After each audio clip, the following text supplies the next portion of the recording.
Sejam todos bem-vindos a mais um episódio da Atual Podcast. E hoje eu estou recebendo aqui um cara que é fenomenal, ele é meu amigo, é um cara que vive dentro de fórum, cara. A vida dele é audiência, o dia a dia dele é corrido. Foi difícil conseguir uma data para esse homem estar com a gente aqui no Atual Podcast. Eu estou recebendo aqui o meu convidado, o Dr. Lucas Torresan, ele que é advogado criminalista. Doutor, obrigado pela sua presença, um prazer poder recebê-lo aqui nos nossos estúdios Ágape, doutor. Eu que agradeço, Ismael, muito obrigado, é sempre uma honra, um prazer estar junto contigo e para a gente poder partilhar um pouco de conhecimento e falar da advocacia criminal, essa paixão a qual eu faço parte. Eu conheci o Dr. Lucas Torresan, já tem acho que aproximadamente uns 5, 6 anos, quando ele teve uma participação na revista Atual, né, onde ele escrevia um conteúdo pra gente. Pra quem não sabe, o Dr. Lucas Torresan é da cidade americana. Esse cara lá americano, ele manda prender e manda soltar, viu, gente?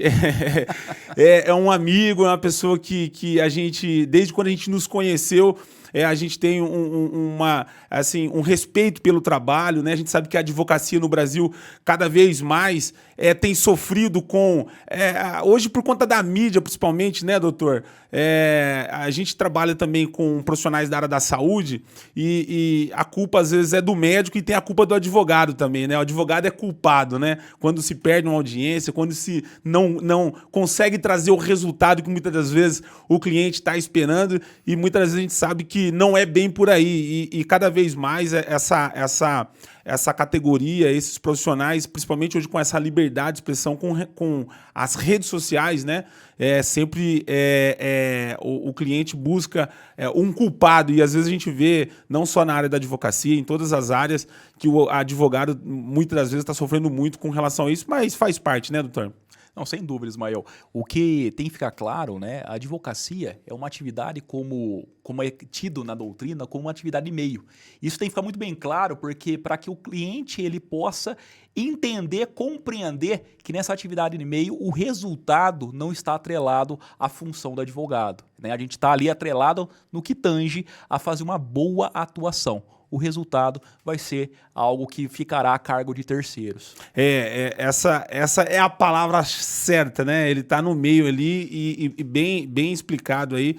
Às vezes a gente cresceu muitas das vezes, né? A gente ouviu muito falar mal do advogado. Essa que é a grande verdade, né? O advogado tem aquela fama de o advogado é esperto, né? O advogado ele sempre tem, né, o jeitinho de ele tirar o lado dele, né? A imagem do advogado para a população, eu não sei se tem essa mesma imagem que a gente fala muito com o médico aqui também, essa imagem, se ela já mudou com relação à advocacia no Brasil. Só quem precisou de um advogado sabe da importância do papel do advogado para a população, né, doutor? Sem dúvida, Ismael. Eu falo que o advogado, né, como é tido na Constituição Federal, ele é essencial à administração da justiça. Muitas das vezes ele é mal compreendido, seja até por equívoco, seja por mal compreensão do papel do advogado, mas somente quando de fato necessita de um advogado, aí vai ver a importância. Muitas das vezes até essa importância é vista com maior intensidade na esfera criminal, porque é ali que o bem jurídico que a gente fala que mais importante está em jogo, está em toga, que é justamente a liberdade. Então, somente quando, de fato, necessita de um advogado que as pessoas podem ter essa compreensão do papel, da importância e do que é, de fato, exercer a advocacia. É certo que em todas as profissões existem bons e maus profissionais, mas eu posso te garantir, Ismael, que a minoria faz parte desses maus profissionais. A grande maioria dos advogados são pessoas sérias que, de fato, levam com muita seriedade essa profissão. Doutor, para a gente começar o nosso podcast aqui, para conhecer um pouquinho do Dr. Lucas Torresan, eu confesso que eu peguei o currículo desse cara e eu falei assim, eu não vou ter essa destreza de ler esse currículo, falar quem é Dr. Lucas Torresan, mas eu gostaria que você falasse um pouco das áreas, as áreas que você atua dentro, né, da advocacia criminal. Eu sei que você é professor, né, de graduação, pós-graduação também, direito criminal, enfim, para a gente conhecer um pouquinho do Dr. Lucas Torresan. Quem que é o Dr. Lucas Torresan? Perfeito, Ismael. Bom, eu me chamo Lucas Torresan, eu sou advogado na cidade americana, já exerço advocacia há 13 anos, né? Me formei pela Unimep, né? Sou graduado em Direito pela Unimep, da turma de 2008. Fora a graduação, depois eu fiz algumas pós-graduações e, juntamente com a advocacia, Ismael, surgiu para mim a oportunidade de lecionar. Então, eu terminei a graduação em 2008, 2009, abri meu escritório e comecei também a lecionar. Comecei em cursos preparatórios para concurso. Depois eu fui migrando para pós-graduação e depois para graduação. Ao todo, eu dou aula em graduação, pós-graduação e cursos preparatórios para concurso há 13 anos. E dentro da área criminal, que é a minha especialidade, aquilo que eu, de fato, coloquei como um lema, como um norte, como uma especialização, algo a ser seguido, eu faço assim todas as áreas, aspectos do direito criminal. Mas ainda que mais gosto de atuar dentro do direito criminal é o Tribunal do Júri, né? Por mais que eu faça outros casos, defendo casos que não estão afetos, não estão da competência do Tribunal do Júri, mas o Tribunal do Júri é aquilo que eu falo assim, que é a menina dos meus olhos, é aquilo que eu mais gosto de fazer. Então, esse que vos fala aqui hoje é esse advogado, criminalista, professor apaixonado pela profissão. Show de bola. Doutor, o que eu percebo na advocacia é que hoje, cada vez mais, as universidades elas estão crescendo, as faculdades, né, estão expandindo, né, por conta do negócio, né, ser lucrativo. E isso, de fato, tem, ao meu ver,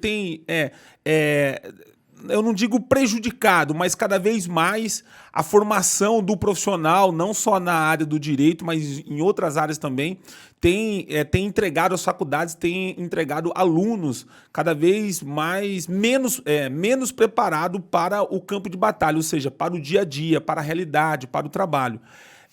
Quando você se formou aqui pela Unimep, que é uma referência, né, na área de direito, inclusive, como eu estava falando com você, nós vamos receber a doutora Renata Bueno, que é coordenadora lá, né, lá na Unimep, né, na área de direito também. Eu queria que você me respondesse o seguinte: como que você enxerga esse número de profissionais que cada vez mais essas faculdades estão soltando para o mercado de trabalho, já que quando você chega no mercado de trabalho, a realidade é totalmente diferente, né? Quando você começou, né, quando você saiu da faculdade e já teve a oportunidade de estar lecionando, né, isso não é a realidade de quem sai de uma faculdade hoje, né, doutor? Não, sem dúvidas, mas eu falo que de fato, o que você tocou aí é uma grande verdade, né?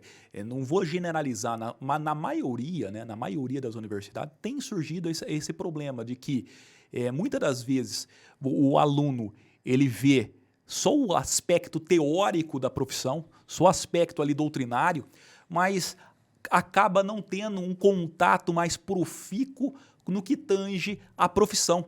Porque a advocacia, para quem de fato objetiva atuar na área criminal, ou então, mesmo que não seja na área criminal, advogar em si, não basta tão somente ter o conhecimento teórico, outras habilidades se faz necessário. Eu mesmo, quando iniciei, eu não venho de família de advogados, eu sou o pioneiro da família, e ainda sendo pioneiro, foi eu que iniciei o escritório. Então eu comecei o escritório sem saber de fato como que é gerir um escritório. Então muitas das questões eu tive que aprender ao longo da jornada desses 13 anos. E eu pude perceber, Ismael, e até como professor, que o aluno ele precisa ter essa noção que não só o campo teórico se faz necessário para a advocacia.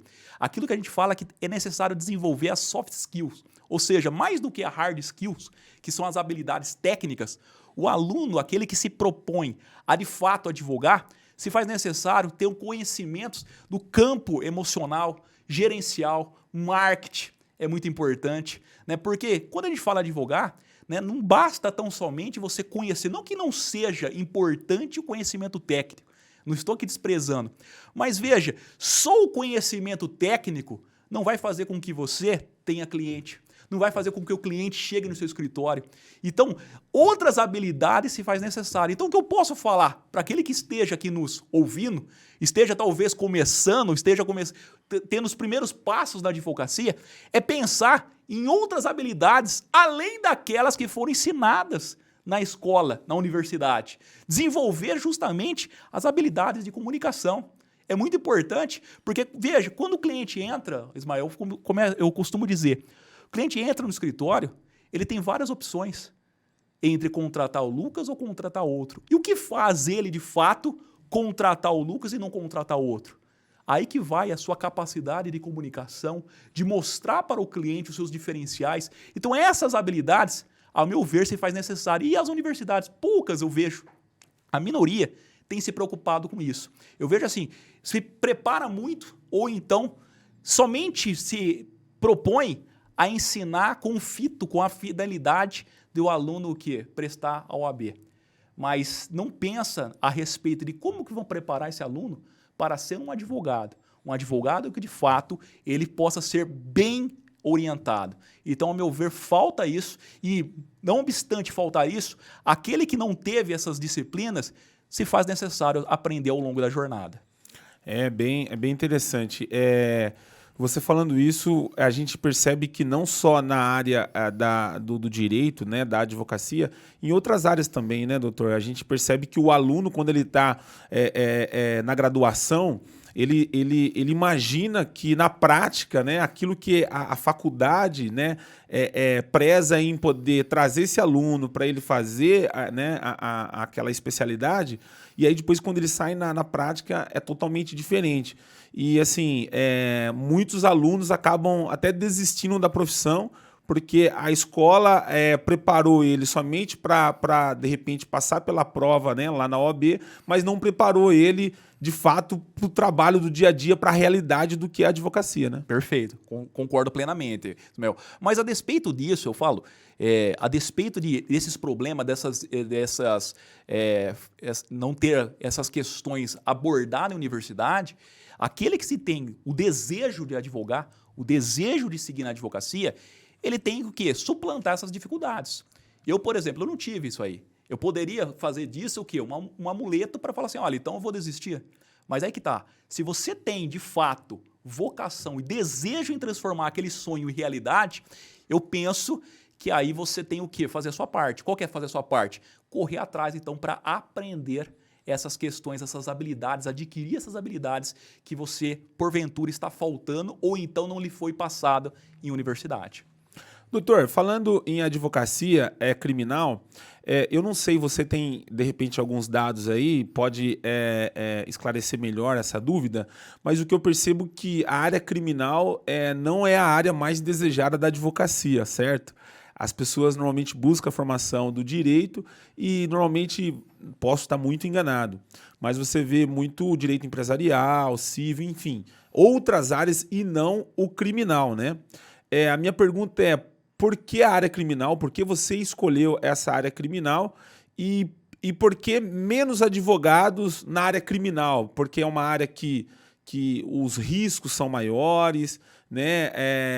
Trabalhar como você, por exemplo, escolheu tá ali no tribunal do júri, ou seja, lidar com as pessoas, né? De repente com o futuro ali do seu cliente. Explica um pouco sobre isso, o que você pode nos falar com relação à escolha pela área, né? Por que as pessoas, né, ao seu ponto de vista como professor?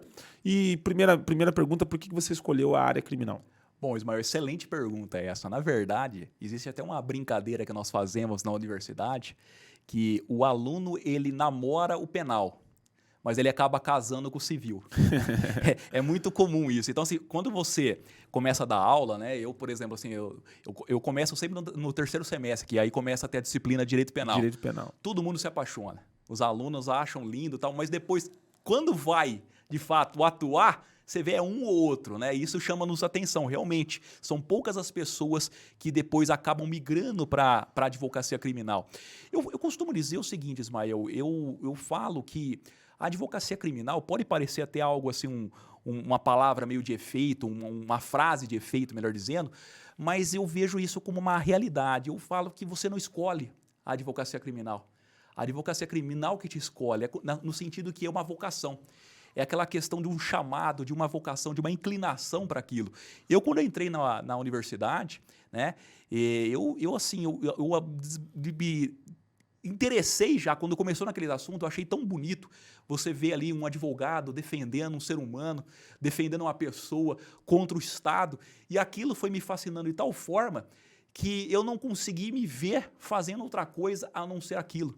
Então eu falo que o advogado criminalista mesmo, aquele com essência, aquele de fato tem esse chamado, ele vai sentir na hora. Não tem como ele mudar, ele titubear, ele tem realmente aquela inclinação para o quê? Pela dignidade do ser humano, por lutar pelo ser humano, por querer realmente defender uma outra pessoa. Então eu costumo dizer, resumindo, que a advocacia criminal eu não vejo como uma escolha.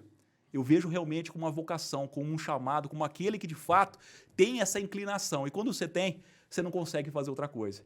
Então você não consegue sair desse propósito. A escolha pela área criminal, ela é menor por conta dos riscos, por conta de você estar lidando com pessoas, com sentimento, porque assim, uma coisa é você atuar num processo empresarial, onde existe ali, obviamente, às vezes o futuro de uma empresa, né? Às vezes um relacionamento na área civil, mas quando você vai defender ali, por exemplo, um inocente que está sendo acusado por homicídio e que está ali entre, de repente, a vida dele está nas suas mãos, né? E também muitas das vezes casos que a gente sabe que lida com como, por exemplo, questões de arma de fogo ou droga, né? Você acha que por ser uma profissão muito arriscada, por estar muito exposto com relação a esse tipo de pessoas, é um dos motivos de muitas das vezes, cada vez menos a gente vê essa escolha da área criminal dentro da advocacia, doutor? Pode até ser, Ismael, pode até ser, mas eu confesso para você que a questão de risco, isso aí vai depender muito da forma de atuação do colega advogado, né? Porque a gente costuma dizer, como eu disse já no introito aqui na minha fala, a advocacia é uma atividade meio. E como toda atividade meio, você não pode prometer resultado. Então, a relação entre advogado e cliente, ela tem que ser muito transparente, talvez ainda maior no que tange a advocacia criminal. Então, quando o cliente me procura, ou então, isso quando ele está solto, ou então quando está preso, os familiares me procuram, a gente sempre trabalha mostrando, de fato, as possibilidades, o que é cabível de forma factível. Porque não adianta a gente querer vender fumaça, algo que, teses que de fato não tem congruência alguma. Então tem casos que de fato, por exemplo, eu na qualidade de advogado, eu não vou trabalhar com a absolvição do meu cliente, mas eu vou trabalhar, por exemplo, com a diminuição de pena. Eu vejo possibilidades e aí eu sempre passo para a família, para o cliente, as reais possibilidades. Veja, possibilidades. Não é prometer o resultado, porque veja, por mais atuação mais profícua que o advogado possa fazer, com maior intensidade e dedicação, sempre vai estar atrelado a quem? Ao Poder Judiciário, a um juiz que pode interpretar da mesma forma como o advogado interpretou, como de forma diversa. Então, aí que está o risco que, porventura, possa ter, ele vai ser minimizado se de fato essa relação ela for muito transparente, muito clara. Então, eu mesmo nunca tive problema, mas talvez, talvez algumas pessoas já tenham uma resistência a entrar na advocacia criminal pensando que isso possa ser uma verdade absoluta de que há risco, há perigo e possa aí desencadear isso a ela. A gente vê assim, normalmente os advogados que sofrem algum tipo de retaliação são advogados criminais, né? Na maioria delas, quando acaba repercutindo, né, na imprensa. Recentemente eu vi uma advogada que estava no seu escritório, o cara entrou, acho que com arma de fogo, e ela lutou contra o cara. Foi uma coisa que saiu até em rede nacional.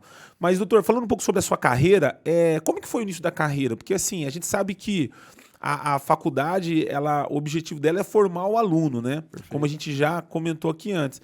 Mas, infelizmente, não prepara esse profissional, né, para o dia a dia, como que vai ser o começo, né? Porque a verdade é uma só, a universidade não é também, vamos dizer assim, a obrigação dela, mas hoje a gente vê que falta isso, né? Por isso que tem muitas pessoas se formando e desistindo, porque ela não sabe como que é a carreira em si. Como foi o início da sua carreira? Porque é difícil, você sai da faculdade, e aí, como que você começa, os seus clientes, como que você começou? Conta um pouquinho da sua trajetória no início, doutor. Perfeito, Ismael. Como todo início foi marcado por muitos desafios, né? Talvez o desafio maior, né, para mim, pelo menos, que não venho de família de advogados, né, não tem nenhum histórico na família, foi justamente ter os primeiros clientes, né? E essa foi a maior dificuldade, porque, veja, se aprende direito penal, direito civil, direito processual civil, processual penal na faculdade, mas e aí, como que você vai, de fato, atuar? Então, minha maior dificuldade foi essa. Então, quando eu saí da faculdade, e me formei em 2008, montei meu escritório em 2009, né? Eu comecei aos poucos, né? Como assim aos poucos?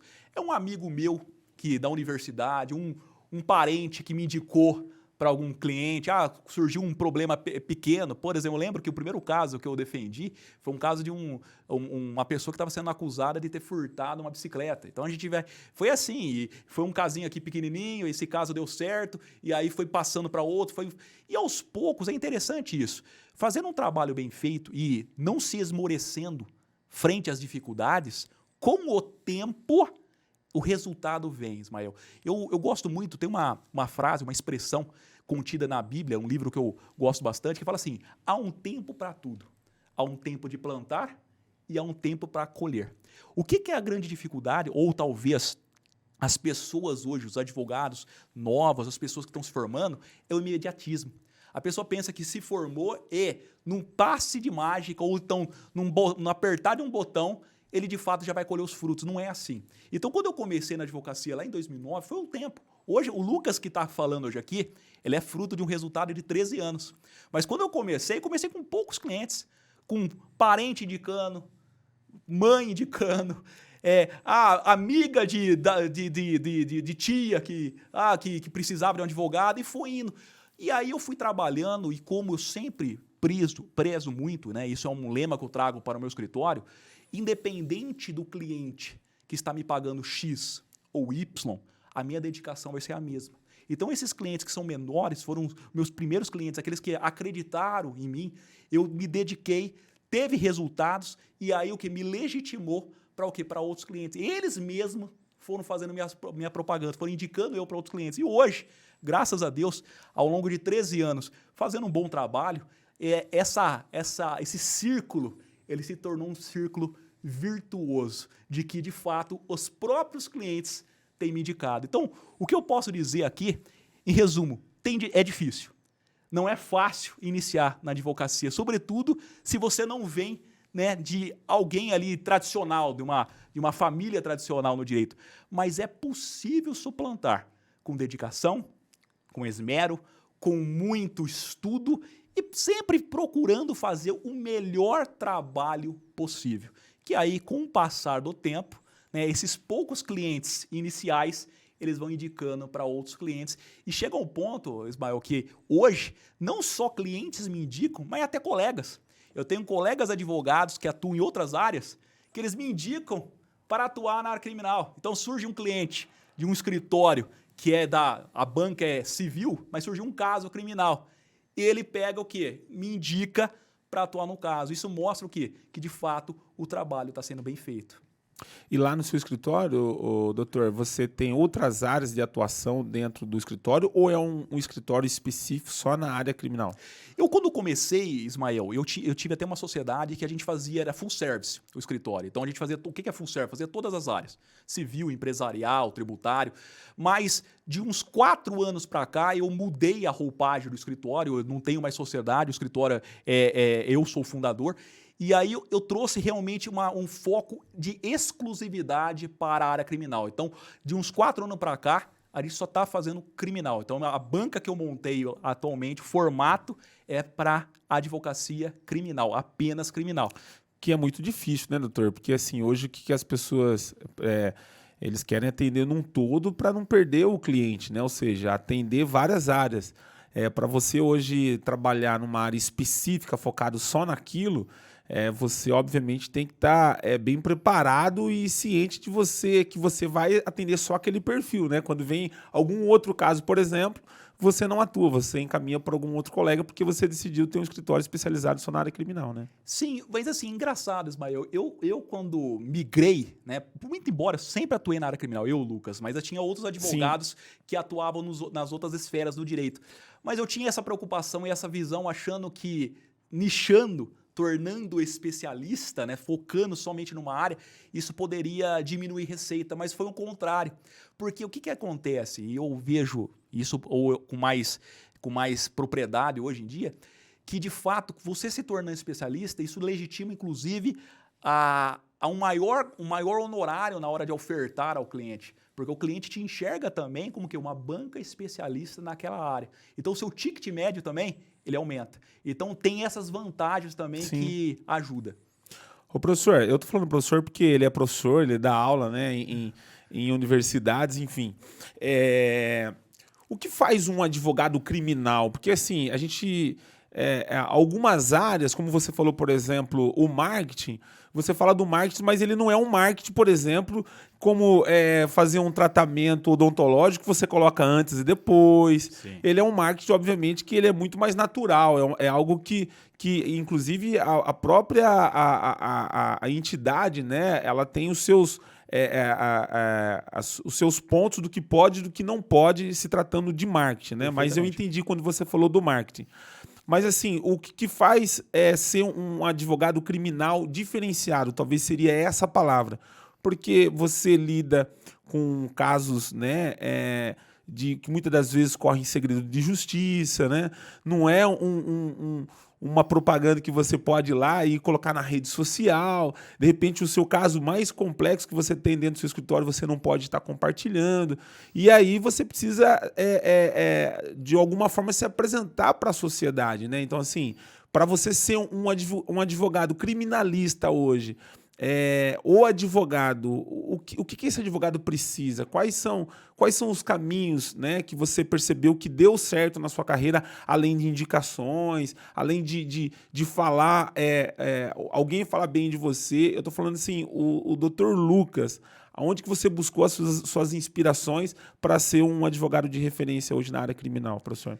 Eu vejo o seguinte, Ismael, eu acho que aquilo que os coaches utilizam muito, falam da modelagem, ela ainda se torna uma ferramenta importante para aquele que objetiva chegar no local, no lugar que aquela pessoa chegou.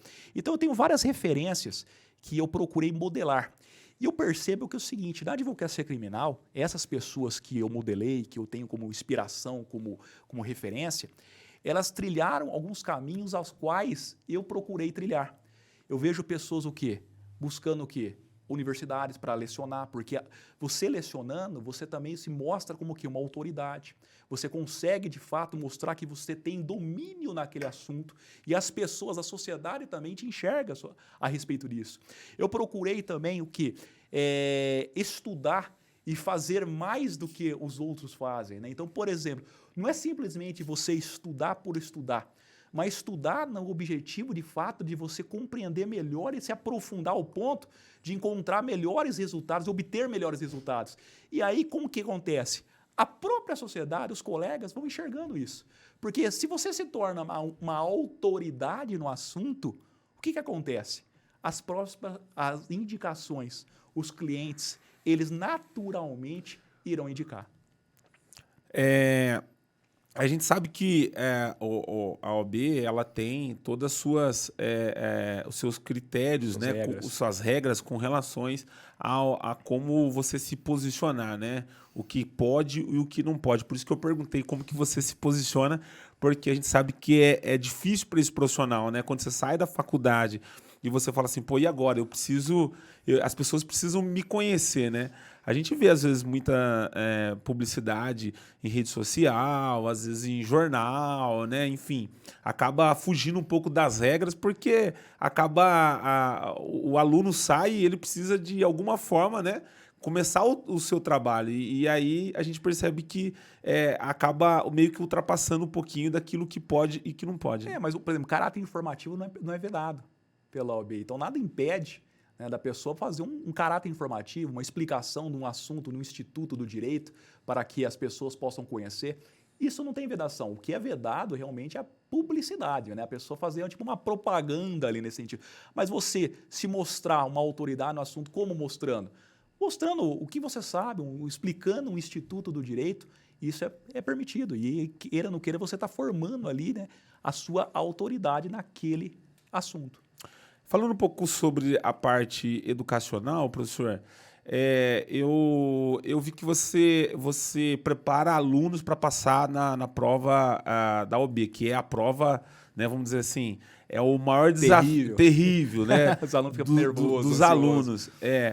Depois a gente volta um pouco nessa área criminal, mas eu queria falar um pouco dessa área educacional. Como que você percebeu que você tinha... Obviamente, foi pela sua prova, né? Eu acho que a sua prova foi a base para você poder ensinar, né? E poder até dar cursos que você dá para alunos que precisam passar nessa prova. Você pode falar como que foi sua pontuação, como que foi o dia da prova, assim, como por onde que você falou assim, não, eu tenho condições de preparar outros alunos para passar nessa prova? Na verdade, Ismael, o que acontece, né? A prova da OAB realmente gera uma ansiedade nos alunos. Os alunos realmente tem muitos aqueles que entram na faculdade, no direito, e já no primeiro ano já está preocupado já com a prova que tem que fazer. E, de fato, ela tem as suas complicações e é legítimo que exista a prova da OAB. Eu acho que eu não sou contra a prova da OAB. A OAB é uma forma de realmente preparar, ainda que tenha algumas críticas, mas pelo menos um mínimo preparar para a pessoa sair ali com um mínimo de conhecimento para poder aí exercer a profissão. Então é legítimo. O que acontece? É muito debatido esse assunto ainda, doutor, com relação à prova? Tem muita gente que não é a favor, tem muita gente nesse sentido, mas eu, particularmente, eu não só sou a favor da OAB, mas para todas as faculdades, para todas as profissões. Eu acho que deveria ter realmente nesse sentido, porque, queira ou não queira, né, o advogado vai lidar com questões muito importantes. Eu estou falando de advogado pensando naquele que de fato vai advogar. Sim. Mas você vai lidar com liberdade, você vai lidar com propriedade, são assuntos importantes. Então, a pessoa tem que ter, ainda que tenha as suas particularidades que precisam ser melhorado, mas o mínimo ali é cobrado na OAB para que essa pessoa possa ali estar apta, ainda que minimamente, para poder exercer a profissão. Então, eu acho legítimo. Agora, voltando à tua pergunta, você falou assim, como que você se preparou? Não, na verdade, assim, Ismael, quando eu saí, como eu falei para você, eu saí da faculdade, surgiu uma oportunidade de dar aula em cursinhos. Então, eu comecei realmente em cursinho preparatório. E engraçado que eu sempre admirei, né, alguns professores da universidade e eu almejava, de fato, ser professor. Aquilo lá me chamava a atenção. Além de querer ser advogado criminalista, eu via aquele universo da docência algo muito sedutor, no sentido de você poder partilhar conhecimento, de você poder contribuir pela formação de um aluno. E depois você vê um aluno também trilhando um caminho de sucesso. Isso também é muito prazeroso para o professor. O professor é como se fosse um pai. Você vê ali o aluno na qualidade de filho e vendo ele ali trilhando um caminho e obtendo voos altaneiros, você fica muito realizado. E aí eu comecei em curso preparatório para concurso e depois surgiu a oportunidade também para dar aula para a OAB. E comecei dando aula para a OAB, o pessoal começou a gostar da minha dinâmica, da forma que eu dava aula, e eu comecei a observar e que o universo jurídico, ele utiliza de expressões muito complexas, né?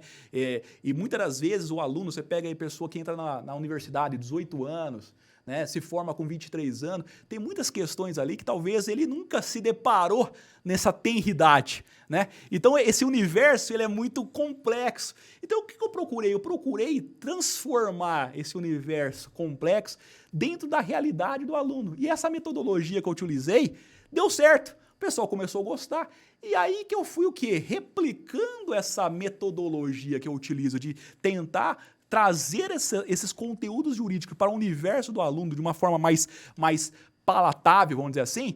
Eu vi que deu certo, e aí eu comecei, de fato, a utilizar isso, e inclusive eu criei alguns cursos meus mesmo, voltados para esse público.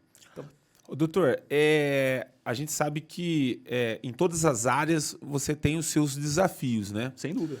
E dentro da área criminal, quais são os desafios que você superou, né, para se tornar hoje um advogado de referência na área criminal?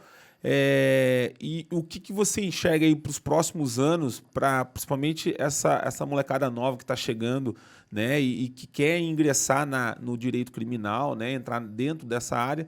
Porque, assim, você é um advogado novo, diria que você não é desses mais novos, mas você também não é dos mais velhos. Você está no meio ali e parece que você amadureceu muito rápido, porque você está em 10, 12 anos, né, aí na área criminal e não só atua com um escritório especializado, que é muito difícil, como eu falei. Hoje, normalmente, o escritório é associados e tal, até para você conseguir ter uma carteira, e você já como você mesmo citou, vem trabalhando numa área bem especializada. Então, assim, quais são os desafios da carreira do advogado criminal? Eu falo o seguinte, Ismael, pelo menos é como eu enxergo, né? Pode ser que tenha pessoas que discordem do que eu vou falar, mas eu vejo que o maior desafio na advocacia criminal, principalmente aquele que, volto a dizer, que está imprimindo essa identidade nesse universo bastante concorrido na advocacia em si, é você conseguir o seu lugar ao sol. Como assim? Né? Então veja, no início, quem que é Lucas, quem que é João, quem que é Pedro? As pessoas não conhecem, não sabem quem você é. E, naturalmente, né, existe um certo preconceito da pessoa quando ela é muito jovem. Né? A pessoa olha assim e fala assim, ainda mais na advocacia criminal, será que eu vou entregar meu problema para essa pessoa? Então, esses primeiros desafios de você mostrar o seu conhecimento, mostrar de fato que você tem condições de fazer um bom trabalho, eu vejo que foi para mim os maiores desafios.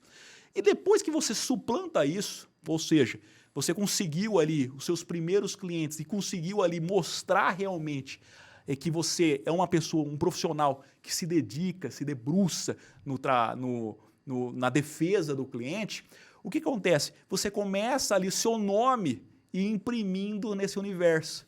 E aí, naturalmente, com o passar do tempo, você vai rompendo essa barreira, essa aversão, uma certa resistência que no início teve. Então, eu vejo, pelo menos para mim, que o maior desafio foi esse.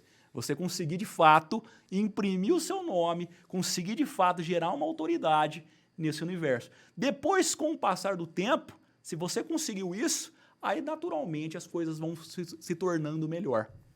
Agora, para o advogado criminal, não para o doutor Lucas Torresan, quais são os desafios da advocacia criminal, falando num todo? Quais são as dificuldades que vocês enfrentam se tratando de um processo, do Ministério Público, em fazer uma audiência, para o advogado criminal? Quais são os desafios que vocês enfrentam?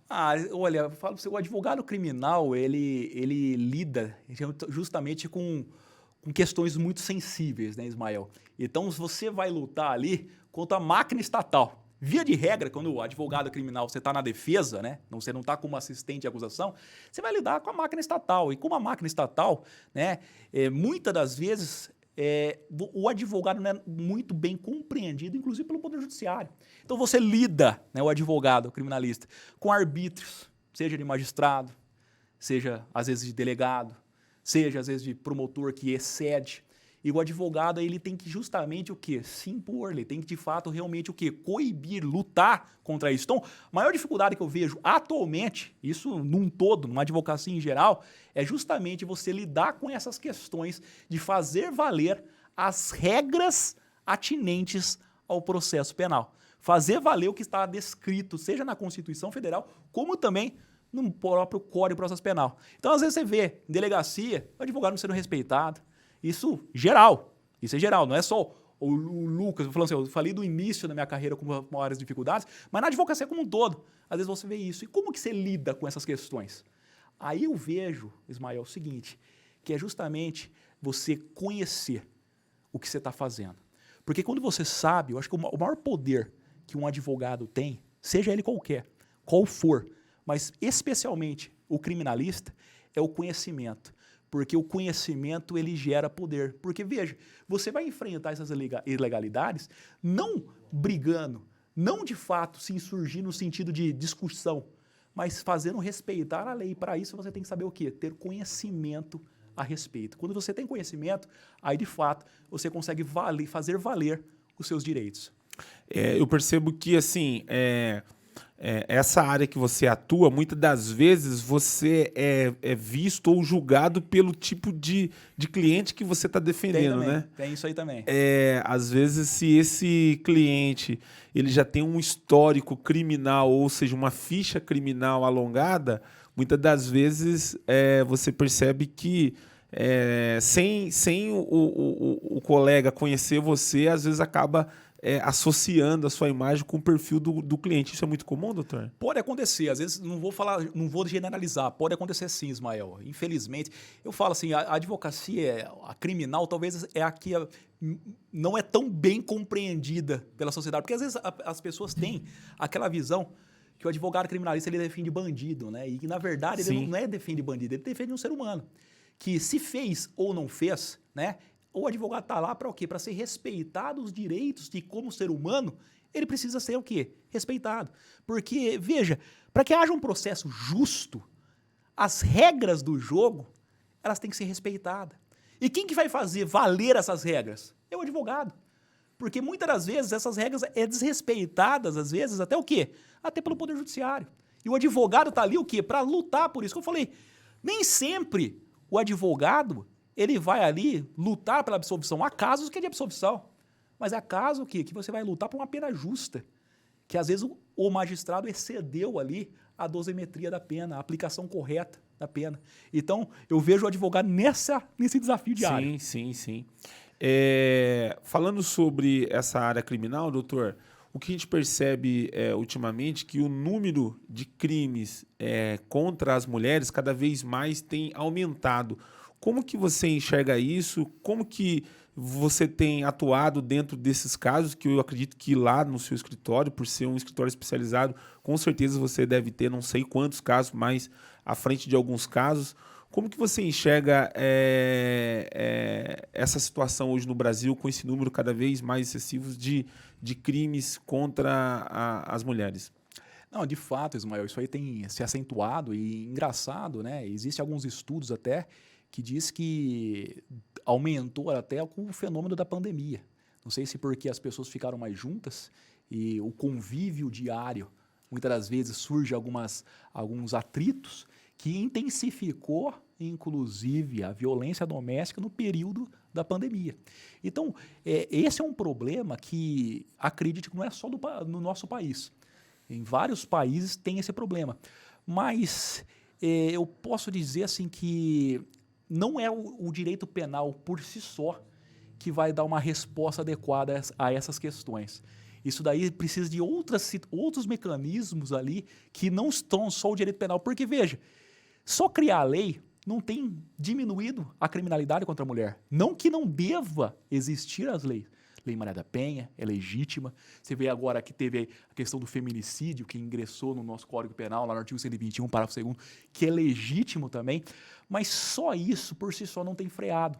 Talvez nós precisaríamos aí de outras políticas além das associadas só ao direito penal. Durante a pandemia, você citou aí, como que o doutor se comportou com a pandemia, né? Porque já que a economia, o país, né, entrou numa situação bem precária com relação à pandemia. Como que foi esse período, doutor? Porque todo mundo teve que inovar. Como que foi a questão dos processos, né? Quais foram os caminhos que você utilizou para poder oferecer aos seus clientes, continuar oferecendo aos seus clientes o serviço do seu escritório durante esse período? Como que foi? Então, Ismael, na verdade, assim, o Poder Judiciário num todo, ele teve que se adaptar. E a gente teve um curto espaço de tempo para se adaptar, né? Uma hora para outra, né, deixamos de frequentar os fóruns e acabou os nossos escritórios se tornando aí estúdios, né? Porque você via todos advogados fazendo audiência virtual. E quando começou essa questão da audiência virtual, foi algo assim inovador, né? Por exemplo, eu mesmo, assim, acostumado a fazer audiência presencial, na qual você se dirigia até o fórum, você via juiz, você via promotor, e de repente você está todo mundo numa tela de um computador ali, realmente foi algo assim inovador, diferente, né? Mas alguns pontos, Ismael, o que eu achei interessante, em algumas situações até, essa questão tecnológica até melhorou a prestação jurisdicional. Por que eu falo isso? Né? Eu falo que, por exemplo, antigamente você tinha que, para fazer uma sustentação oral, se dirigir até o Tribunal de Justiça de São Paulo. Às vezes você tem que ir para Brasília fazer uma sustentação oral perante os ministros. E queira ou não queira, isso gera custo também. E nem sempre, né, dependendo do cliente, dependendo da condição socioeconômica do cliente, o cliente não tem condições de arcar isso. Então, veja, com essa situação agora ampliando, tendo a possibilidade de fazer tudo virtual, passou a possibilitar para esse cliente também uma melhor defesa no que tange justamente o que? A possibilidade de fazer sustentação oral. Então, algumas questões atinentes à pandemia foram benéficas. Aí você me pergunta, o que você fez nessa pandemia? O que você inovou? Na verdade, Ismael, eu falo o seguinte, talvez uma das grandes diferenciais da advocacia criminal, quando a gente lida com isso, que o marketing, né, como assim, você não precisa de tanta propagação, porque o próprio resultado que você obtém na advocacia, isso te legitima e acaba espalhando. Então, veja, eu não mudei nada no sentido disso. Continuei da mesma forma que eu fazia. A única diferença que teve é que eu migrei para fazer o que? Audiência virtual. Isso que mudou. Então, eu falei assim, de uma hora para outra eu tive que ficar especialista em Zoom, em Teams, que eu não conhecia, e até para lecionar. Uma hora, quase tem que fazer uma faculdade de TI, né? Aprender outras ferramentas. Mas foi isso, né? Do contrário, manteve igual. Ô, doutor, dentro desse mundo criminal, a gente sabe que você enfrenta vários desafios com relação às questões dos clientes que você atende, né? Enfim, casos de homicídio, enfim, a gente sabe que é assim, para gente que não vive nesse mundo, assim, é bem pesado, vamos dizer assim, né? Para gente que não atua, tal, você depara ali com coisas absurdas, né? Vamos dizer assim. Qual caso assim foi mais desafiador? Não sei se você pode contar para a gente, que você enfrentou no tribunal do júri com relação a alguma defesa que você fez, ou assistente de acusação, ou de acusação mesmo. E como que foi esse desfecho? Você pode contar um pouquinho aí de uma experiência ímpar que você teve aí ao longo dessa carreira sua aí? Claro, Ismael, eu posso sim. Na verdade, o que eu vou compartilhar, tem várias situações, né? Mas essa em especial, eu falo que foi um divisor de águas da minha carreira. Por que eu falo isso? Não porque o caso em si tinha a complexidade que talvez eu já atuei em outros casos. Não nisso, mas era uma situação muito delicada na qual a gente acaba assim, ficando preocupado realmente com o desfecho que poderia dar. E só para ilustrar, né, isso aí se tornou até midiático, um caso que eu defendi americana midiático, saiu em vários jornais, na qual um filho ele acabou sendo acusado, né, de matar o seu próprio pai. Né? E, de fato, aconteceu isso. E quando saiu isso nas mídias, né, saiu já como, né, um bandido e tal, tudo, mas não contaram toda a história, todos os detalhes atinentes a esse caso, na qual esse filho só fez o que fez para proteger a mãe. Porque o pai, ele foi para cima da mãe para agredi-la com uma faca, o filho entrou realmente em luta corporal com esse pai, tentou de todas as formas evitar essa tragédia, mas não teve jeito, só cessou isso com a morte do pai. Então esse caso foi muito delicado porque, veja, você tinha uma tragédia de um pai faleceu, a despeito da qualidade que era, assim, mas é um pai. Você tem os sobreviventes, a mãe desse rapaz, esposa da vítima, você tinha lá a mãe da vítima que presenciou tudo isso e eles foram ouvidos em delegacia, se emocionaram todos eles e ninguém coibiu, ninguém ali puniu o menino que fez isso. Na verdade, compreenderam a situação, que ele só fez o que fez porque que de fato ele estava ali para defender a mãe, que a mãe estava correndo risco de vida. E o que aconteceu? Eu pensava, sinceramente, Ismael, que o Ministério Público não fosse oferecer denúncia, fosse pleitear, opinar pelo arquivamento, porque estava na fase em que era policial. Então, é aquilo que a gente estuda na faculdade, um caso legítimo, claro, cristalino, de legítima defesa de terceiro. Ou seja, o que é legítima defesa? Está lá no artigo 25 do Código Penal. Repelir injusta agressão, atual ou iminente, sua ou de terceiro. No caso, ele repeliu o quê? Contra a agressão que estava sobre a mãe. Então, na minha visão, era um caso cristalino de legítima defesa. Eu falei, ó, isso daí o Ministério Público ele vai opinar, então, pelo arquivamento, e não opinou. Ele ofereceu denúncia por homicídio qualificado ainda, pelo motivo cruel, que no entender dele, a facada ali foi cruel nessa situação. Então, eu fiquei bastante apreensivo, porque o homicídio qualificado, a gente está partindo de uma pena de 12 anos. Então, veja, você já começa ali o pé de 12 anos. Se vai para frente, isso aí vai para o plenário, né? Os jurados podem ali opinar e decidir ali por uma condenação por 12 anos. E você fala assim, é justo isso? Eu não vejo como justo. Porque quem de nós, nessa situação, não faríamos o mesmo? Então, foi um caso que eu fiquei ali bastante apreensivo no que poderia virar isso. Mas, graças a Deus, e foi um divisor de águas, que o juiz ele compreendeu justamente a tese que eu peguei e pleiteei, que foi a legítima defesa.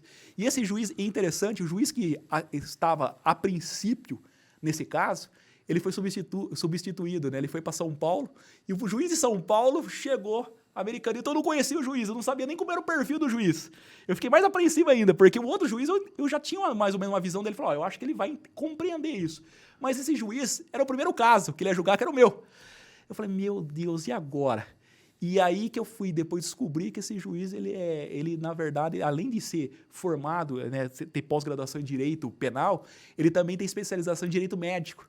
E ele analisou justamente as lesões e ele compreendeu que, de fato, era um caso clássico de legítima defesa. Mas não bastasse isso, Ismael, pensei que estaria encerrado. O meu cliente foi absolvido em primeira instância. Só que o que acontece? O promotor recorreu. E aí eu tive que depois fazer uma sustentação oral lá no Tribunal de Justiça. E os desembargadores também, por unanimidade, concordaram comigo e ele foi absolvido. E aí eu falo o seguinte, por que esse caso, eu cito aqui, é um caso que de fato marcou minha carreira? Porque eu vi ali, de fato, uma pessoa que estava aflita com a situação, chegou no meu escritório extremamente abalado, preocupado, familiares destruídos. Por quê? Destruído com a tragédia que aconteceu e também com o quê? Com medo do que poderia vir a acontecer com esse menino. E aí eles depositaram toda a confiança, toda a esperança em mim. E quando eu peguei e consegui, né, a absolvição, e isso se concretizou, Essa família depois, eles me abraçaram, choraram, a gente chorou junto. E até hoje, é engraçado que chega no meu aniversário, ou então quando faz um ano, né? Todo ano, né? Quando faz um ano da decisão que teve esse resultado, eles mandam uma lembrança para mim. Aí eu falo assim, isso para mim, eu falo até meio emocionado, isso para mim é o verdadeiro sentido do que é ser advogado criminalista. Porque eu vejo, quando a gente pega lá na Constituição Federal, lá no artigo 144, o advogado é essencial à administração da justiça. O advogado é essencial por causa disso. Porque no momento de dor, no momento da aflição, no momento que de fato o desespero bate, quem que vai estar lá? A única pessoa lutando por esse cliente é o advogado criminalista. E nesse dia, esse caso em especial, eu vivenciei isso de uma forma bastante intensa, que eu vi ali, de fato, uma tragédia que poderia ainda ser maior com a prisão desse rapaz, que, de fato, ao meu ver, não merecia. A gente sabe que dentro da área criminal, doutor, a parte mais difícil para o advogado criminalista é fazer essa sustentação aí no tribunal do júri, né? Sim. E isso, inclusive, não são todos os advogados que têm essa destreza em poder, né, tocar ou comandar um tribunal do júri, fazer, enfim, a defesa. A gente sabe que muitos colegas buscam recursos porque não tem essa... Quais são as dicas que você daria para esse colega que muitas das vezes está buscando, né, poder fazer esse caso, né, no tribunal do júri, enfim. A gente sabe que a oratória, né, isso é muito importante para um advogado ali quando você está fazendo, porque você está falando com aquelas pessoas que estão ali que vai julgar aquele caso, né? Você sai um pouco da atmosfera, né, do juiz, Ministério Público, e você tem um público ali que vai julgar toda essa situação. Quais são as dicas práticas para você, diria que fazer um bom tribunal do júri, ter um bom sucesso, ou seja, você conseguir fazer uma boa apresentação, que a gente sabe que isso é muito difícil. Essa é uma pergunta. E a segunda pergunta é, onde você busca suas inspirações, como que você se prepara para o tribunal do júri? Bom, excelente pergunta, Ismael. Excelente pergunta, porque é o seguinte... Você até já respondeu nas entrelinhas aí na fala, porque eu vejo, para fazer uma boa defesa no plenário do júri, né, eu vejo que o advogado ele tem que procurar ter uma comunicação assertiva. E muitas vezes as pessoas confundem comunicação, né, com você fazer um show, né? Não é isso. Por que eu falo isso? Porque ali o advogado, o colega advogado que pretende atuar ali, ele tem que entender que quem vai julgar são os jurados. É diferente fazer uma sustentação oral perante um tribunal, né? Que você vai ter ali pessoas técnicas, desembargadores, ministros. Então a forma é diferente. Ali não. Via de regra, no júri, você tem o quê? Povo, pessoas leigas, pessoas que não são do universo jurídico. Então veja, se você começa a utilizar de uma linguagem muito rebuscada, muito pomposa, que para talvez mostrar ali uma certa autoridade, você pode fazer bonito perante os atores processuais. Mas o jurado em si não vai entender nada. Então veja, o que é uma comunicação assertiva? É você, de fato, saber onde que você quer levar os jurados para que eles possam compreender a tese a qual que você está o quê? Colocando lá para eles. Então veja, você tem que ter começo, meio, fim, e dentro de um universo que as pessoas consigam compreender. Quer ver uma coisa? Às vezes eu vejo colega falar assim, animus necandi, né? Que a gente aprende. O que é animus necandi? Vontade de matar. Mas se eu falar animus necandi, que é uma expressão em latim, o jurado não vai entender. Em vez de falar animus necandi, por que não falar assim, vontade de matar? Não é mais fácil? Não é mais compreensível? Então Lucas, eu mesmo, Ismael, o que eu procuro fazer?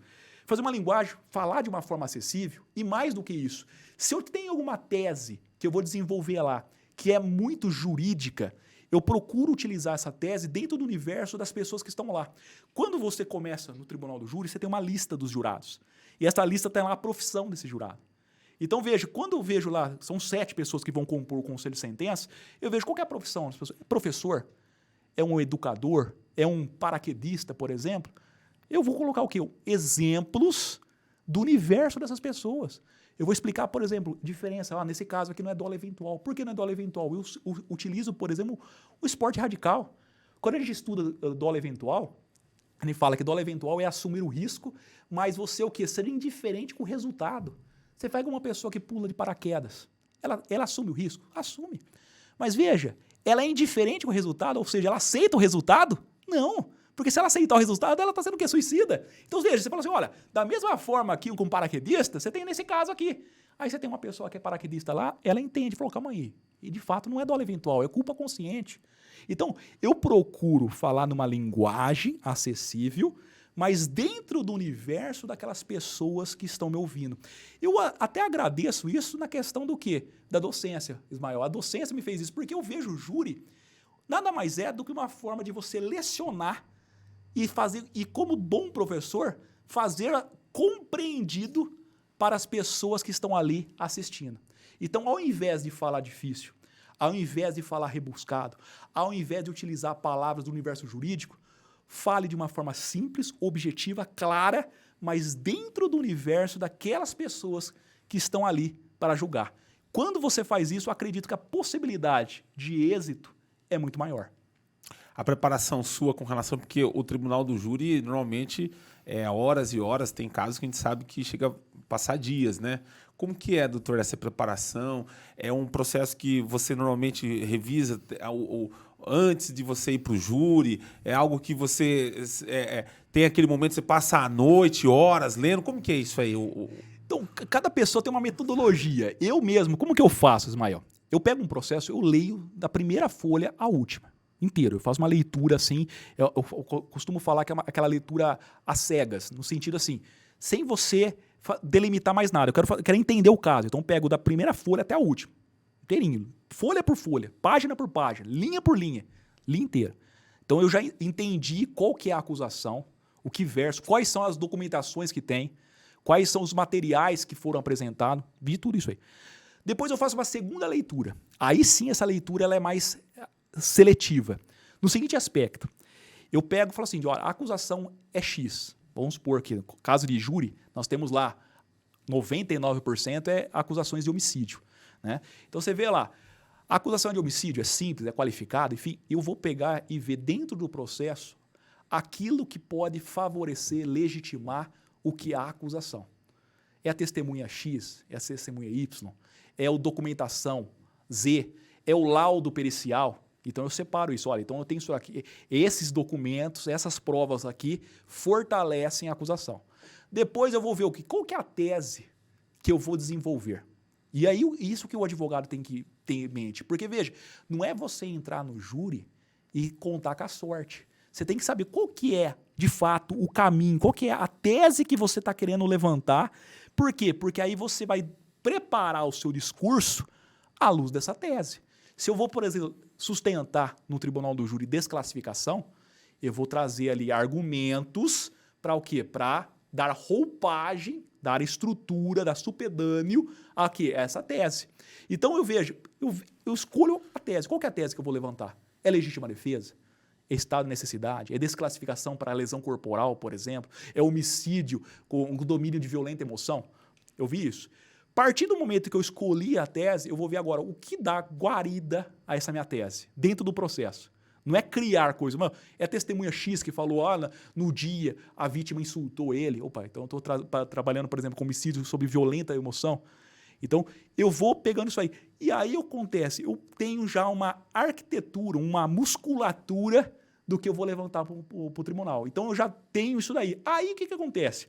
Feito isso, feito esse estudo, eu gosto de fazer depois o quê? Um sumário. O que é um sumário? Um guia. Para poder eu não me perder no tribunal. Por que acontece? Às vezes você pega processos volumosos. Eu estou com um caso, por exemplo, tem mais de 5.000 páginas, Ismael. Então, veja, para você ter uma noção.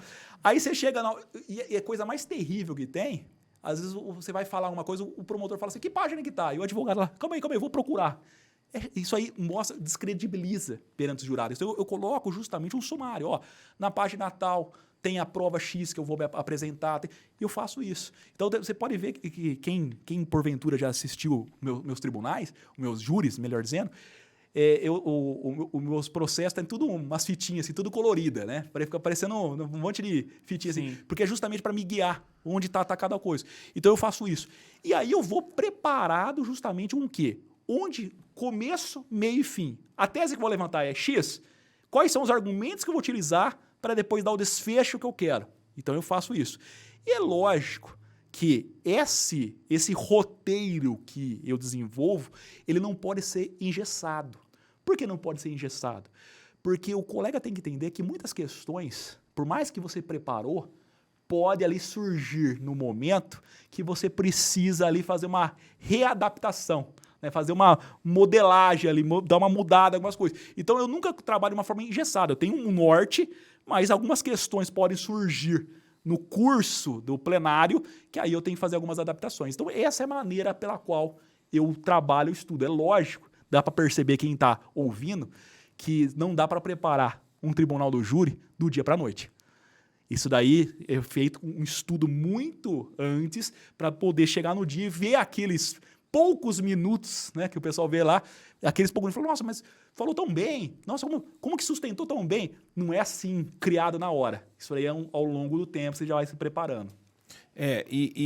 Assim, e você, além de você ter que se preparar, não só na questão criativa de tudo aquilo que você está estudando, psicologicamente, né? Como que você lida com isso, doutor? Porque assim, você está diante, né, ali da sustentação oral, né? Você fazendo a sustentação oral para defender o seu cliente, mas pode ser que você não consiga o êxito que você esperava.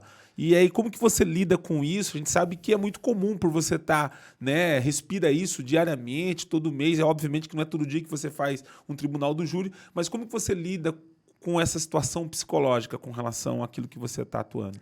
Eu falo assim, Ismael, até hoje, faz 13 anos que eu estou na área de advocacia criminal, e se perguntar para mim, se o pessoal pergunta, Lucas, quando você vai fazer um júri, dá frio na barriga? Eu falo, até hoje dá.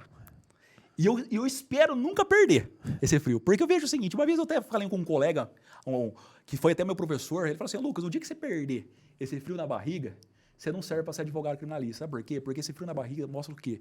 Mostra respeito, mostra seriedade, mostra que você está preocupado com o resultado, mostra que, de fato, aquilo que está ali, você está preocupado, porque a vida do ser humano está ali, que se for um homicídio simples, começa em 6 anos. Se for um homicídio qualificado, começa em 12 anos. Ou seja, a pessoa sai de lá com uma pena de 12 anos, que é altíssima, a meu ver.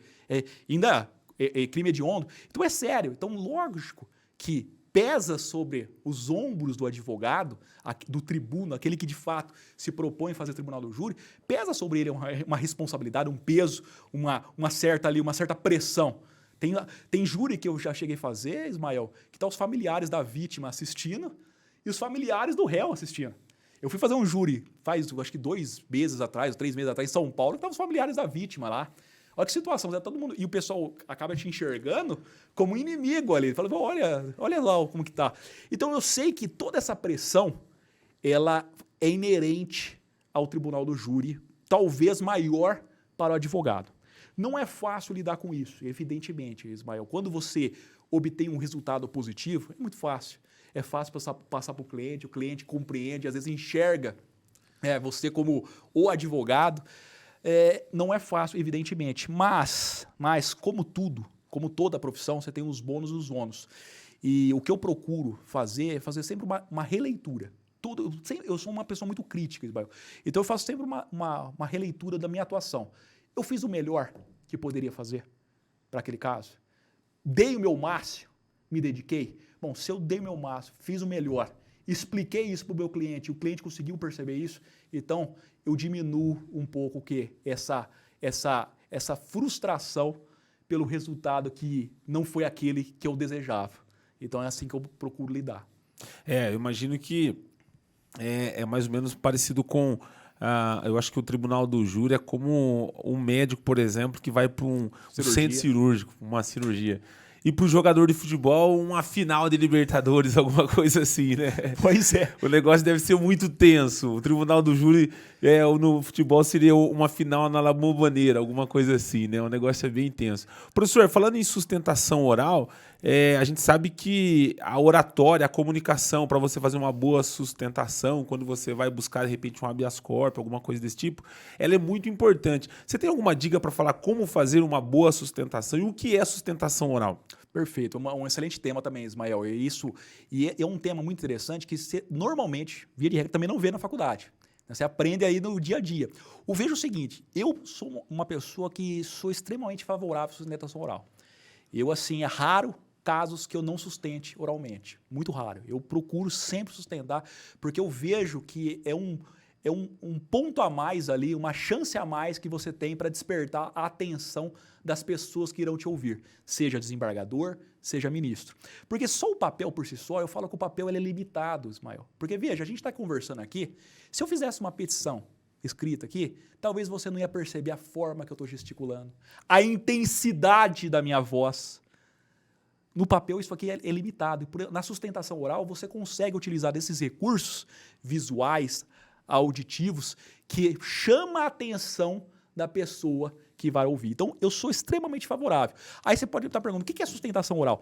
Sustentação oral nada mais é do que você trazer ao Poder Judiciário os argumentos tecidos, seja num recurso ou então até num habeas corpus. Então, perante aquelas pessoas que irão julgar. Qual que é a dica que eu posso dar para fazer uma boa sustentação oral? Dividi-la. Né? Sustentação oral, você tem que dividir ela seguinte. Primeiro, a apresentação ou aquilo que a gente costuma dizer também como o prelúdio. O que é isso? A apresentação. É aquela parte inicial que você vai fazer a saudação às pessoas que irão te ouvir. Seja desembargador, se a gente vier num tribunal de justiça, desembargador, seja STJ, STF, a gente está falando de ministro. Então você vai fazer aquela primeira introdução. Né? Para você poder chegar ali no ponto do assunto, você faz aquela parte introdutória, que é a saudação. Então você cumprimenta o desembargador, né? O desembargador relator, que vai estar lá, o desembargador vogal, o terceiro juiz. Então cumprimenta essas pessoas. Nominal, se você tiver já a relação nominal, cumprimente eles nominalmente. Cumprimente o procurador que vai estar lá ouvindo, que é a parte do Ministério Público, que vai fazer o contraponto à sua fala. Então cumprimente essa pessoa também. Os serventuários da justiça que ali estão. E depois os advogados que te antecederam na sustentação oral e os que porventura irão falar após você. Então eu gosto sempre de fazer essa introdução. Faço essa saudação inicial. Depois, é importante, né, você fazer uma releitura, fazer aquilo que a gente chama dos fatos. Por que isso dos fatos? Pode acontecer que às vezes o desembargador relator é a pessoa que de fato viu o seu caso e os demais ali não estão sabendo de nada, vão saber ali na hora. Então, se você não fazer uma breve abordagem do assunto que está versando o processo, talvez eles não vão compreender muito bem. Então, eu costumo fazer uma leitura. Ó, o caso que está aqui é um caso de acusação X, Y, envolvendo isso, e vou explicando. Então, eu faço os fatos. Depois que eu fiz os fatos, essa recapitulação, para que os desembargadores ou os ministros possam entender o que está ali em voga, o que está ali para ser julgado, aí eu entro o quê? Nas minhas teses. Aí eu vou sustentar as teses, os argumentos pelos quais eu quero uma redução da pena, eu quero uma absolvição, enfim, eu trago minhas teses. Depois, no final, eu sempre gosto de fazer algo assim, aí é questão de estilo, trazer uma reflexão, um ponto ali para poder, assim, seja uma frase, seja citar uma poesia, por exemplo, atinente ao caso, né, atrelada ao caso, para que as pessoas que estejam ouvindo possam realmente assim, se sensibilizar, refletir, parar, falar, caramba, será que de fato faz sentido isso? E aí depois eu vou o quê? Vou para os cumprimentos finais, agradecendo pela atenção, né, despendida, agradecendo por terem me ouvido até esse momento, e aí eu faço esse encerramento dessa forma, e aí encerrou a sustentação oral. A sustentação oral não é fácil, né, doutor? Não é fácil. Não é fácil. Dentro da advocacia, a gente sabe que fazer uma sustentação oral, a petição ali pelo papel, você tá ali, se prepara, né, escreve e tal, e encaminha. Mas você lá, presente, quando os colegas que você está fazendo a sustentação, se eles têm uma carreira que não foi da área, que eles não defenderam ao longo da sua carreira, ou seja, não foram advogados, porque para chegar a ser desembargador ele tem que ter uma carreira ali dentro da área jurídica, não é isso? Ou às vezes ele atuou como promotor durante a vida toda, ou às vezes como juiz. Isso interfere muitas das vezes ali na resposta que você tem, se esse desembargador, por exemplo, ele teve uma carreira no Ministério Público, ou seja, ele acusou a vida toda, ou você tem um desembargador que teve uma carreira na área jurídica, mas que ele defendeu a vida toda, isso interfere muitas das vezes no resultado ou não, doutor? Eu acredito que sim, Ismael. Assim como todo ser humano, a gente tem as nossas inclinações, né? Nós somos ser humano, e como ser humano, por exemplo, eu vejo Eu, como advogado, eu tenho uma inclinação natural para a defesa, né? Você tem as suas convicções religiosas, enfim, que podem influenciar sim. Mas o que é interessante, né? E isso é uma questão que eu procuro também fazer nas sustentações orais. Conhecer a Câmara a qual está, se a gente já está falando de tribunal, quem são as pessoas que irão julgar e procurar precedentes. Já aconteceu o caso, por exemplo, a gente tem nosso tribunal aí, por exemplo, 16ª, um dos desembargadores lá é professor da PUC, escreve livro, que é o Guilherme Souza Nutti. Que já aconteceu de eu pegar o livro do Nutti e caiu na câmara dele e eu citá-lo. Por quê? Porque eu sei que ele vai ouvir. Então, sim, veja, é uma forma que a gente costuma falar, né, de até um constrangimento pedagógico. Porque fica uma situação de, olha, se você defende essa tese aqui e você defende, você vai julgar, você tem que ser coerente com aquilo. Então, são alternativas que a gente procura fazer ali para poder ali melhor ser adequada à sua sustentação.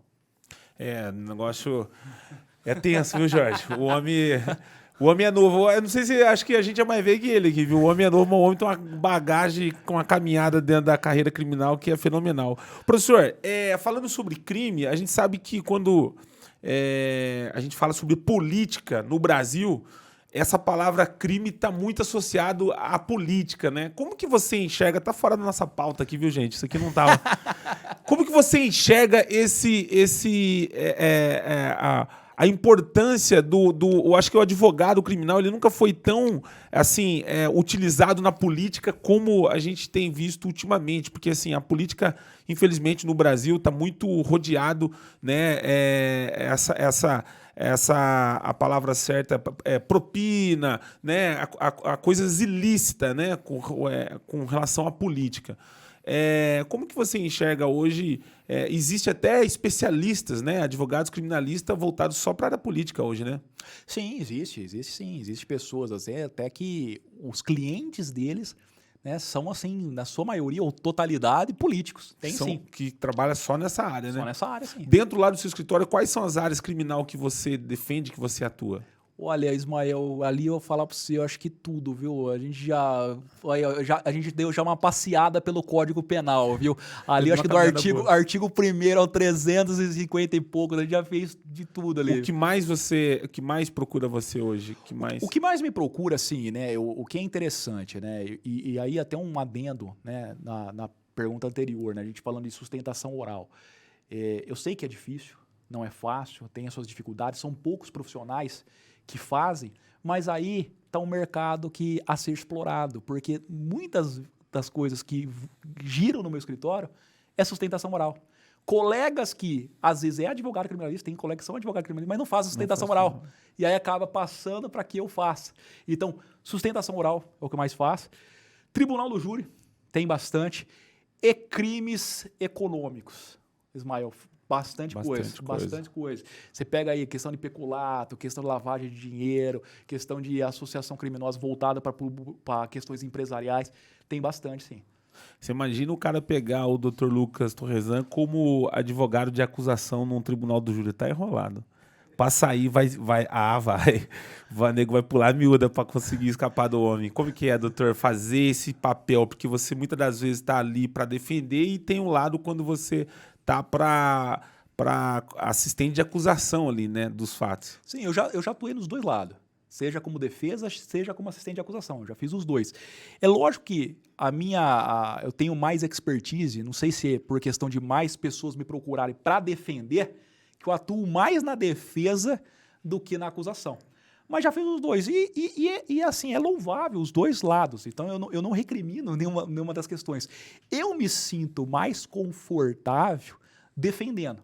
Eu me sinto confortável, porque eu tenho uma certa dificuldade, Ismael, não que não possa fazer, mas o acusar, para mim, é uma coisa difícil, acusar. Sabe aquela questão? Sim. Parece que sim, é algo assim, parece que não sei, me deixa desconfortável. Eu me sinto mais confortável, mais agradável defendendo, porque eu acho assim, aquela velha frase, né? Quem não tem pecado que atire a primeira pedra. Apontar o dedo é complicado, porque quem de nós não podemos um dia errar? Então, veja, eu acho que o defender é mais compreensível, porque é da natureza humana a falibilidade. E você falando sobre o humano, doutor, o advogado, principalmente para você que defende, o lado humanização é muito importante, né? Você poder enxergar ali o seu cliente e ter esse espírito de humanização. Você precisa sentir um pouco o que ele está sentindo, porque senão você não consegue defender da forma que eu acredito que deveria ser defendido, né? Sim, tem que ter aquela questão assim, de conexão, né? Porque senão você fica uma questão muito técnica. Eu acho que você tem que ter ali um pouco da conexão, de entender as dores do seu cliente. Porque, veja, eu falo assim, o cliente da área criminal, ele está ali, ele vê você como a última porta de esperança. É você que é o único que talvez vai acreditar nele. Porque você tem delegado, você tem polícia, você tem promotor, você tem juiz, que muitas das vezes não está acreditando nele. Então, você que ali é a ponte de esperança. E se você, de fato, não cria essa conexão com o seu cliente, fica um pouco, eu acho que, comprometida a defesa. É lógico, você não vai ali, muitas das vezes, adentrar em alguns aspectos mais pessoais, mas é importante você ter essa conexão, sim, é importante. Eu estava falando um pouquinho antes de nós começarmos o podcast, que eu quero fazer um podcast novo com o Dr. Lucas, mas trazer um colega aqui da área criminal, né? A gente tem alguns colegas advogados, e trazer alguns assuntos mais pertinentes da área criminalística. A gente sabe que tem bastante assuntos que gera dúvida quando você fala com relação ao que é lei, né, o que é crime, o que pode, o que não pode, principalmente se você falar sobre as leis de trânsito, que no Brasil existe, né, uma discussão imensa com relação, né, quando o crime, quando a pessoa tem o acidente e ela tem a intenção, né, ou não, quando não tem intenção de matar, né, no acidente de trânsito, com relação à bebida também. Então, assim, tem muitos assuntos pertinentes dentro desse mundo e outros também. Então, eu falei para ele que a gente vai voltar aqui num podcast. Esse é o primeiro podcast que eu estou fazendo com um advogado, criminalista. Confesso que é difícil até de você fazer as perguntas para ele. Mas, assim, de primeira mão, já quero agradecer, viu, doutor? Muito obrigado por você aceitar o nosso convite, poder vir aqui no nosso canal, poder falar um pouco, né, da sua carreira, um pouco desse mundo criminal, né? Como que é o advogado criminal no Brasil. Mas, assim, a gente já está chegando no final do nosso podcast. Eu queria que você falasse um pouquinho das perspectivas, né, do futuro do advogado criminalista no Brasil, né? Como a gente estava falando, né? Você é de uma geração aí, não é dos remanescentes, dos mais novos, dos imediatistas, como você mesmo citou, mas a gente sabe que você tem uma carreira longa ainda pela frente. Quais os futuros? Como que você enxerga não só a sua carreira, mas o advogado criminal no Brasil, né? Porque a faculdade hoje está soltando cada vez mais, né, advogados, e aí a gente sabe que o advogado criminalista há 20 anos atrás era visto de uma forma, hoje ele está sendo visto de um jeito. A gente sabe que a tecnologia cada vez mais está chegando, né? Como que você enxerga o advogado criminalista daqui a 10, 15, 20 anos, o futuro, doutor? Bom, Ismael, eu vejo ainda a advocacia criminal um grande ramo ainda em ascensão, né? Se é que a gente pode falar que as demais searas do direito ela tem aí a sua saturação, foi saturado, a criminal eu vejo que esse fenômeno tem sido de menor impacto. Muito pelo contrário, está em extrema ascensão. Por que está em extrema ascensão? A gente tem que ver que cada vez mais as relações econômicas têm se tornado complexas. Cada vez mais tem se exigido que a atuação de um advogado criminal. Tanto é verdade que até antigamente você não via, por exemplo, empresários sendo presos. Você não via operações aí envolvendo que políticos, por exemplo. E hoje a gente pensava que somente era atendido por um advogado criminalista aquele que furtou uma galinha, aquele que furtou um mercadinho. Então a gente está vendo uma outra roupagem da advocacia criminal. E como toda essa nova roupagem vai exigir daquele advogado que quer, de fato, se projetar no mercado, né, sua atualização. Não dá para encarar a advocacia criminal como se encarava há 20, 30 anos atrás, 40 anos. As relações modificaram, são mais complexas, e exige também do profissional que, de fato, pretende atuar na advocacia criminal, essa atualização, essa nova forma de agir. Como assim, Lucas? Você pode estar me perguntando. Por exemplo, Antes você não via recursos tecnológicos no tribunal do júri. Hoje você já vê. Antes você tinha a pessoa lá, jurado, uma pessoa que não tinha acesso à internet, a celular. Hoje as pessoas têm. Então veja, não dá para você utilizar a mesma metodologia, a mesma forma de falar, a mesma linguagem de 20, 30, 50 anos atrás. A geração é outra, o público é outro, as pessoas são outras, a informação ela é muito mais célere. Se você pegar aí qualquer situação, qualquer caso jurídico aí, ganha uma proporção às vezes enorme, midiática. Então exige-se realmente do advogado e sobretudo do advogado criminalista essa nova forma de agir. Uma forma o quê? Mais atualizada, mais contemporânea, mais o quê? Mais célere e também o quê? Falando numa linguagem mais acessível às pessoas. Estamos chegando aos finalmente aqui de mais um episódio da Atual Podcast. Como os meninos já sabem que o Giovanni e o Jorge, quando nós estamos chegando nos finalmente, eu gosto de fazer aí 2, 3 perguntas para a gente finalizar aí o nosso podcast. E essas perguntas são perguntas que vai surgindo aqui na minha cabeça durante aqui o nosso bate-papo, a nossa entrevista. E a primeira pergunta, doutor, que eu queria fazer aqui nos nossos finalmente é sobre o preconceito do advogado criminalista. Quando você diz assim, ó, eu sou um advogado criminalista, como que você enxerga esse preconceito e aqui você se dirige, por que esse preconceito com relação ao advogado criminalista? Talvez eu acredito que esse preconceito possa surgir pela falta de compreensão do que é o seu advogado criminalista. Muitas das vezes as pessoas, né, entendem o advogado criminalista como aquele que defende bandido.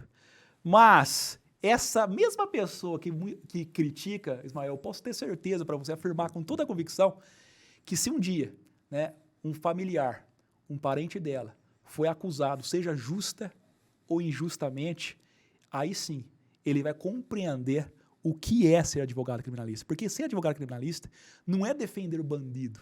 Ser advogado criminalista é fazer ser respeitada a nossa legislação. Que aquele que está sendo acusado tem que ser o quê? Respeitada as regras do jogo para que ele possa, inclusive, ter uma pena justa. Uma pena justa é aquela pena o quê? Adequada, de acordo com a culpabilidade dele provada nos autos.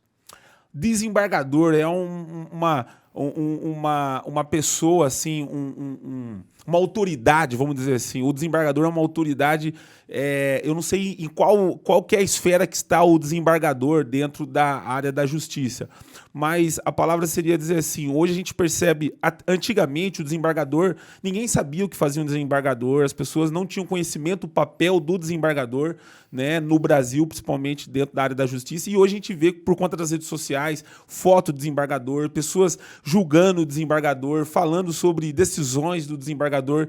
Como que é o ponto de vista do advogado criminal, como que é visto o desembargador para o advogado criminalista, já que vocês têm diversos casos que chegam até o desembargador, como que é a interpretação do advogado? Porque para a população, ultimamente o desembargador não tem uma imagem, vamos dizer assim, muito boa diante da população, por conta de muitos casos que a gente vê com relação à política, crime, que desembargador abre, né, vai lá e assina e dá liberdade, enfim, como que é pro advogado o desembargador, a pergunta que eu queria fazer é assim, diante para os advogados criminalistas, como que vocês enxergam os desembargadores? Olha, Ismael, a gente enxerga como um membro do Poder Judiciário ao qual merece todo o nosso respeito, né? A gente pode até discordar de algumas decisões, né? Mas o respeito sempre imperar. Eu acho que isso é a beleza do direito. Assim como eu tenho colegas que são promotores de justiça e muitas das vezes discordam da forma como eu interpreto determinado caso, da forma como eu faço uma leitura. Mas nem por isso a gente pode o quê? Ser desrespeitoso com essas pessoas. Então, o respeitar é você saber conviver com opiniões diversas. A beleza da democracia e do direito está nisso. Então, eu vejo o desembargador como um membro do Poder Judiciário, assim como o juiz, que ele é um juiz em segunda instância. O desembargador fica lá no tribunal. Que merece o nosso respeito, é uma autoridade, sim, que pode, às vezes, concordar com nossa posição, com a tese a qual nós estamos ali ventilando no tribunal, como pode discordar. E se discordar, vou respeitar da mesma forma. Sobre justiça no Brasil, qual que é a sua Qual que é o seu ponto de vista com relação à justiça no nosso país? Olha, a justiça no nosso país, ela ainda assim, tem seus problemas, vamos dizer assim. Na criminal tem também várias questões que precisam ser vistas, né? Alguns pontos até que eu sou favorável até, né? É uma questão um pouco mais filosófica, favorável até ter um mínimo de idade para poder compor o Poder Judiciário. Por exemplo, hoje até tem, né? A gente tem que ter aí pelo menos, quem se propõe a ser magistrado, tem que ter pelo menos 3 anos de atividade forense. Mas ainda sou favorável ainda mais do que isso. Não é só questão de 3 anos, mas tinha que ter uma idade mínima, pelo menos aí uns 30 anos, 35 anos. Porque, veja, para você julgar um ser humano, a despeito de todo o conhecimento técnico que essa pessoa tem, inclusive passou num concurso, é louvável, né? Eu acho que tem algumas questões que vão além do conhecimento técnico, questão de vivência, questão envolvendo a vida em si como um todo. Porque, veja, julgar um ser humano não é só questão jurídica que resolve. Tem muitas questões ali que vai o bom senso. E esse bom senso, Ismael, penso eu, que você adquire com a maturidade.